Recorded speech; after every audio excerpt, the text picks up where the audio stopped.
ለመጀመሪያ ጊዜ የመጀመሪያውን ደስታ ይዞት የመጣው ቅዱስ ገብርኤል ነው። ለምኑትም አምላክን ደስታ ያሰማችኋል። ደስታ ያሰማችሁ፣ ደስታ ያሰማን። ሁልጊዜ ቅዱስ ገብርኤል የምስራች ያሰማችሁ። የኢትዮጵያን መከራ በቃ ብሎ ሰላም ያሰማን። መልአከ ሰላም ነው ቅዱስ ገብርኤል። አትፍሩ የሚል ፍርሃት የሚያርቅ መልአክ ነው። ዘካርያስ አትፍራ አለው። ሊቃውንት ሲተረጉሙ ለመልአክ ፍርሃት አርቆ መናገር ልማድ ነውና ይላል። መልአክ ፍርሃት አርቆ ይናገራል። ሰይጣን ግን ፍርሃት አርቆ አይናገርም። ፍርሃት ያርቃል፣ የተቋጠረ ይፈታል። የእግዚአብሔር ስም ያረፈበት ስም ሁሉ ይፈራል። ዳንኤል በሉ እስኪ። ምን አስተዋላችሁ እዚህ ውስጥ? ኤል። አዎ ዳንኤል። ይህን ስም ተሸክሞ ዳንኤል የት ገባ? ጉድጓድ ውስጥ።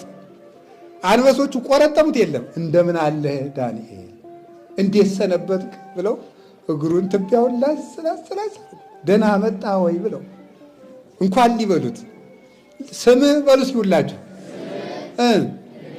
እንደሚፈስ ዘይት ነው። ተሸክመውት ቢዞሩ የእግዚአብሔር ስም ሞገስ ነው። በአውሬ ፊት ሰላም ይሰጣል። እንደ አውሬ። ለዚህ እኮ ነው አባታችን ሆይ በሰማያት የምትኖር ስምህ ይቀደስ። ምንድን ነው ስምህ ይቀደስ? ይሄ ስምህ ይክበር ይመስገን፣ ይሄ ስም ይከተለን ማለታችን ነው። ስምህ ይቀደስ በሉኛል። አዎ አውሬ የሚፈራው ስም ነው። እሳት የሚፈራው ስም ነው። ወንዝ የሚፈራው ስም ነው የእግዚአብሔር ስም። ይህን ስም ደግሞ ተሸክሙት ይመጣል። እንኳን ቅዱስ ገብርኤልን ያህል መልአክ አመጣላችኋለሁ።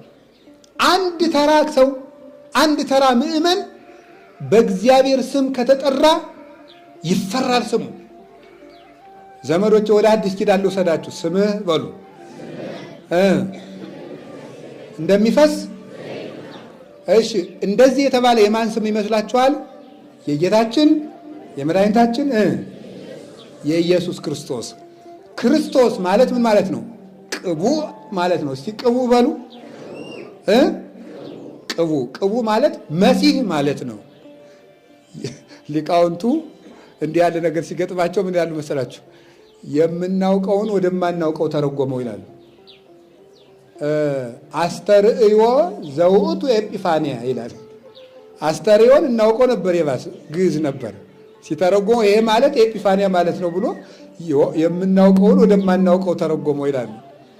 ክርስቶስ ማለት ቅቡ ማለት መሲህ ማለት በተዋህዶ ራሱን ያከበረ ንጉሥ ማለት ነው።